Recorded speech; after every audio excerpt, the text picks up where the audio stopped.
رب العالمين الصلاة والسلام على سيدنا محمد وعلى آله الطيبين وأصحابه الطاهرين رضوان الله تعالى عليهم أجمعين أما بعد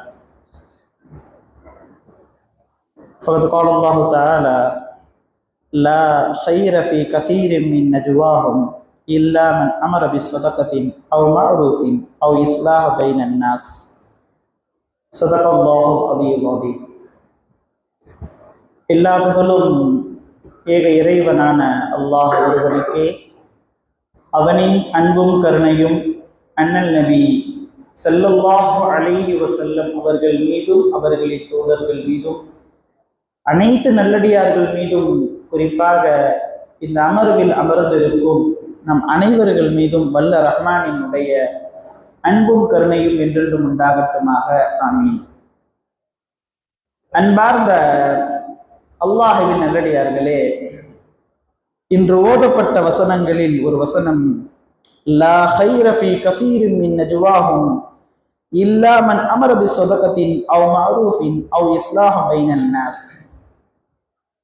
அல்லாஹ் தன்னுடைய அருள்மறை குர்ஆனிலே சொல்கிறான், நாம் பேசக்கூடிய ரகசிய பேச்சுக்களை சொல்கிறார். நாம் பேசக்கூடிய பேச்சுக்களில், நாம் பேசக்கூடிய அந்த ரகசிய பேச்சுக்களில், நாம் பேசக்கூடிய அந்த டிஸ்கஸ்களில் எந்த ஒரு நலவும் இல்லை, சிறப்பும் இல்லை, எந்த ஒரு எவ்வித நன்மையும் இல்லை என்பதாக, லாஹை எவ்வித நன்மையும் இல்லை என்பதாக கூறிவிட்டு சொல்கிறான். சில பேச்சுக்களை, சில ரகசிய பேச்சுக்களை தவிர,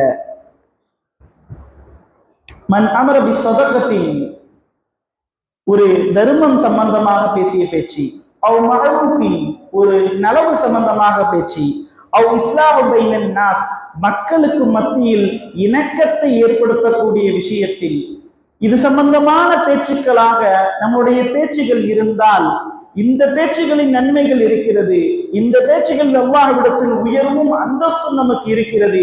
இது அல்லாமல் எந்த பேச்சாக இருந்தாலும் அதில் எவ்வித நன்மையும் இல்லை என்பதாக அல்லாஹ் குறிப்பிடுகிறான்.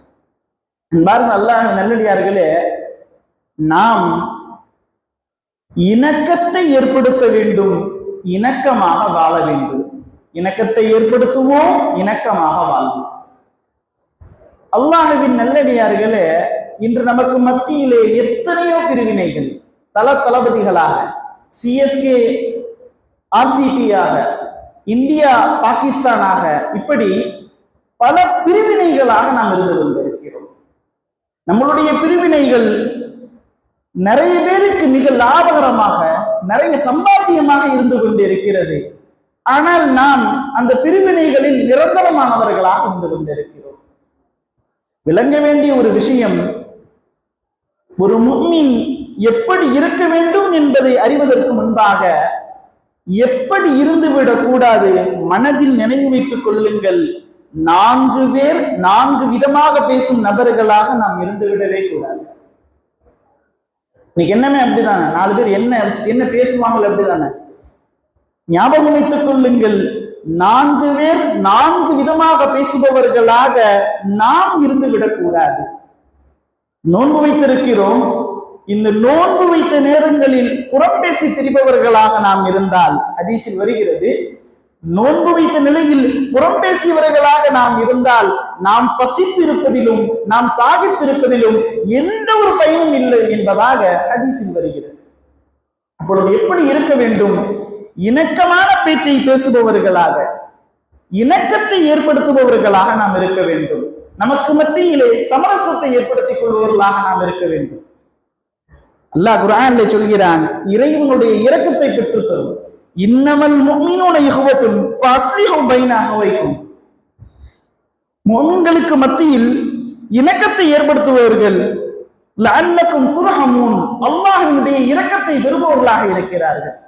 அப்ப நம்மை நாம் சகோதரர்களாக விளங்கி நமக்கு மத்தியிலே இணக்கத்தை ஏற்படுத்துபவர்களாக நாம் இருக்க வேண்டும். அப்படி இல்லை அப்படின்னு சொன்னா, நம்முடைய மார்க்கம் எவ்வளவு அழகான மார்க்கமாக இருக்கிறது.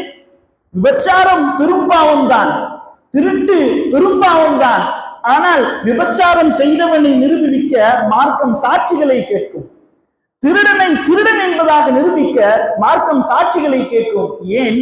ஒருவன் தன் மனைவியினுடைய தவறான அவல நிலையை பார்த்துவிட்டு, மனைவி வேற ஒருத்தர் இருக்கிறத ஒரு சஹாபி பார்த்துடுறாங்க, பார்த்துட்டு நபி ஸல்லல்லாஹு அலைஹி வஸல்லம் அவங்கள்ட்ட போய் என்னுடைய மனைவி இப்படி ஒரு தொடர்பில் இருக்கிறார் என்பதாக சொல்லும் போது நாயகம் கேட்ட வார்த்தை, சாட்சிகள் எங்கே?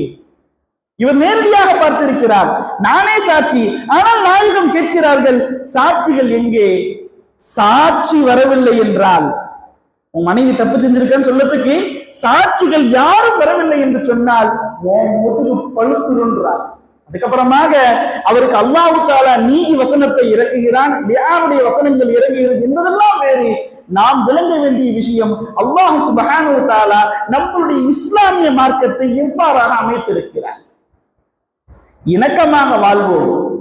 நாம் இணக்கமாக வாழ்ந்தால், அண்டை வீட்டார்களோடு இணக்கமாக வாழ்ந்தால், சகோதரர்களுக்கு மத்தியில் இணக்கமாக வாழ்ந்தால், ஹதீஸில் வரும், நாளை மஹ்ஷர் அல்லாஹ் சுப்ஹானஹு வ தஆலா ஐன முத்தஹாப்பூன என்பதாக கூறுவார்.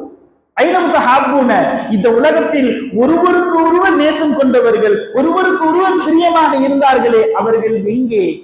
இன்றைய நாள், இன்று யாருக்கும் நிழல் இல்லை, இன்று யாருக்கும் நிழல் இல்லை. அவர்கள் இணக்கமாக இருந்ததின் காரணமாக என்னுடைய அரிசின் நிழல் அவர்களுக்கு என்பதாக அல்லாஹ் கூறுகிறான். இணக்கமாக நாம் வாழ்வோம்.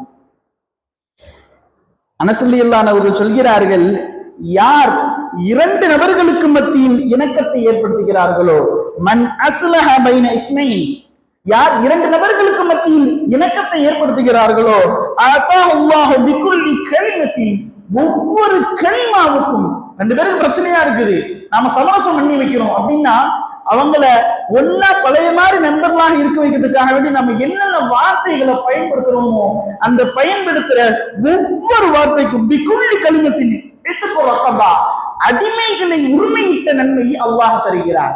நாயகம் ஸல்லல்லாஹு அலைஹி வஸல்லம் அவங்க எவ்வளவு அழகா அறிமுகப்படுத்துறாங்க. இணக்கத்தை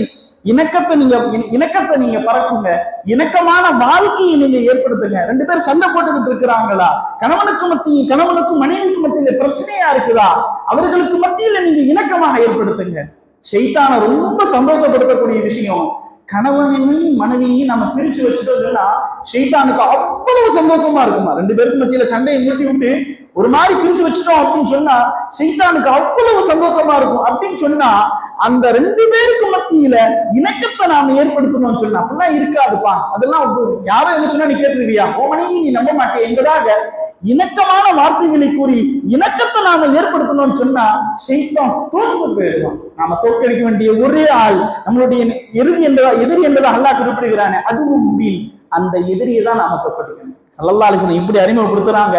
நாம் தொழுகையை பெரிய அமலாக கருதலாம், நோன்பை பெரிய அமலாக கருதலாம், சதக்கா தர்மத்தை பெரிய அமலாக கருதலாம். ஆனா நாயகம் ஸல்லல்லாஹு அலைஹி வஸல்லம் சொல்றாங்க, அலா அஹ்பிருக்கும், உங்களுக்கு நான் அறிவிக்கட்டுமா, அலா அஹ்பிருக்கும், உங்களுக்கு நான் அறிவிக்கட்டுமா, பி அஃலலி மின் தர்ஜத்தி சியாமி வஸ்ஸலாத்தி வஸ்ஸதகா, நோன்பை விட, தொழுகையை விட, தர்மத்தை விட சிறந்த ஒரு நன்மையை நான் உங்களுக்கு அறிவிக்கட்டுமா? நாயகம் சொல்கிறார்கள், நான் உங்களுக்கு அறிவிக்கட்டுமா? சஹாபாக்கெல்லாம் சொல்லாங்க, காலு பலாம், கண்டிப்பா அறிவிங்க, ஆமா அறிவிங்கன்னு சொல்றாங்க. சொன்ன உடனே ஸல்லல்லாஹு அலைஹி வஸல்லம் சொல்றாங்க, இஸ்லாஹு தாத்தல் பைன், ரெண்டு பேருக்கு மத்தியில சமரசத்தை பண்ணி வைக்கிறோம்னு சொன்னா, ஒண்ணு மணி நேரம் தெரியும், ரெண்டு நண்பர்கள், என்னப்பா நீங்க நேற்று வரைக்கும் ஒத்துமையா இருந்தீங்க, இன்னைக்கு என்ன பிரச்சனை, உட்கார்ந்து பேசுங்க, பேசி அவர்களுக்கு மத்தியில சமரசத்தை நாம ஏற்படுத்தி வைக்கிறோம் சொன்னா, இந்த ஒரு அமல் நோன்பை விட, தொழுகையை விட, செய்யக்கூடிய தர்மத்தை விட நன்மை அதிகம், நன்மையினுடைய தரஜா உயர்ந்தது என்பதாக நாயகம் ஸல்லல்லாஹு அலைஹி வஸல்லம் சொல்லி தராங்க. அப்ப நாம செய்ய வேண்டிய அமல், முக்கியமான அமல் இதுதான். இன்னைக்கு பிரிஞ்சு கிடக்கிறோம், கொள்கையினால கருத்து வேறுபாட்டால நம்ம பிரிஞ்சு கிடக்கிறோம். சமரசத்தை செஞ்சு என்ன செய்யணும், நமக்குள்ள ஒற்றுமையை நாம ஏற்படுத்தணும். ஒற்றுமையை ஏற்படுத்தினா அல்லாஹ்வுடைய இரக்கம் கிடைக்கும். ஒற்றுமையை ஏற்படுத்தினா நோன்பை விட, தொழுகையை விட, சதக்காவை விட நன்மை கிடைக்கும். ஒற்றுமையை நாம என்ன செய்யணும், ஏற்படுத்தணும். இப்ப அல்லாஹ்வின் நல்லடியார்களே, ஒருவேளை நாம பிரிச்சு விடுறத ஒரு தொழிலா வச்சிருக்கிறோம்னு சொன்னா ஸல்லல்லாஹு அலைஹி சொன்னாங்க, லா யதுகுலுல் ஜன்னத நம்மாம். ஓலி முட்டி விடுவான் தெரியுமா? ரெண்டு பேருக்கு மத்தியில சண்டை ஓட்டி, ஆஹா என்ன சோகமா இருக்கு, என்ன சண்டை போடுறாங்க, அப்படி ரெண்டு பேருக்கும் மத்தியில மூட்டி விட்டு சண்டை மூட்டி விடுவான் தெரியுமா? ஸல்லல்லாஹு அலைஹி சொல்றாங்க, லா யதுகுலுல் ஜன்னத நம்மாம். கோழி செல்பவன் நரகம், கோழி செல்பவன் சொர்க்கம் செல்ல மாட்டான் என்பதாக நாயகம் ஸல்லல்லாஹு அலைஹி சொல்லி காட்டுறாங்க. ஸல்லல்லாஹு அலைஹி சொல்றாங்க, அப்படி இரண்டு நபர்களுக்கு மத்தியில் குழப்பத்தை ஏற்படுத்துறவங்களாக நீங்க இருந்தீங்கன்னு சொன்னா, குழப்பத்தை நீங்க ஏற்படுத்தினீங்கன்னு சொன்னா, ஹியல் ஹாலிகத்துன், அது மலிக்கிறது, அது சிறக்கிற செயல்னு ஸல்லல்லாஹு அலைஹி சொல்றாங்க. ஹதீஸுடைய ராவி இந்த ஹாலிக்கு விளக்கம் எழுதுறாங்க. மலிக்கிறதுன்னு சொன்னா என்ன மலிக்கிறது அர்த்தம் தெரியுமா? அவனுடைய ஈமானையே அவனே மலித்துக் கொள்வது. எப்படி தலையினுடைய முடியை, மீசையை, தாடியை எப்படி மலிக்கிறதோ அதே மாதிரி அவனுடைய ஈமானை அவனே மன்னித்துக் கொள்கிறான். அதுக்கு அர்த்தம் ரெண்டு பேருக்கு மத்தியில பிரச்சனை. இஸ்லாமினுடைய அர்த்தமே என்ன அப்படின்னு சொன்னா, இணக்க நிம்மதியை தருபவன், இணக்கத்தை ஏற்படுத்துவன். அப்ப முஸ்லிமே நாம பேரை வச்சுக்கிட்டு அப்துல் ரஹ்மான் பேரை வச்சுக்கிட்டு நாலு பேரை பத்தி தவறான வார்த்தைகளை பேசிக்கிட்டு, தவறான இல்லங்களை பேசிக்கிட்டு நோன்பு வச்ச நிலையில் நாம இருந்தோம் சொன்னா நோன்புடைய நன்மை இழந்தவர்களாக நாம் ஆகிறோம். ஸகாவுடைய நன்மைகளை, எல்லா நன்மைகளையும் இழந்தவர்களாக நாம் ஆகிறோம். அல்லாஹ் என்ன சொல்றார்? நீ பசித்திருந்து தாகித்திருக்கிறது எனக்கு தேவையில்லை என்பதாக சொல்கிறான். அழகான வார்த்தைகளை பேசுவோம், இணக்கத்தை ஏற்படுத்துவோம், இணக்கமாக வாழ்வோம். வல்ல ரஹ்மான் அல்லாஹ் நம்மை இணக்கமானவர்களாக ஒற்றுமையோடு வாழ செய்வானாக. இவ்வுலகிலும் மறு உலகிலும் பரிபூர்ணமான ஈமானுடையவர்களாக, ஒற்றுமையானவர்களாக நம்மை ஆக்கி அருள்புரிவானாக. வாழும் காலம் எல்லாம் ஈமானோடு வாழ்ந்து ஈமானோடு மரணிக்கும் பாக்கியத்தை தந்தருள்வானாக.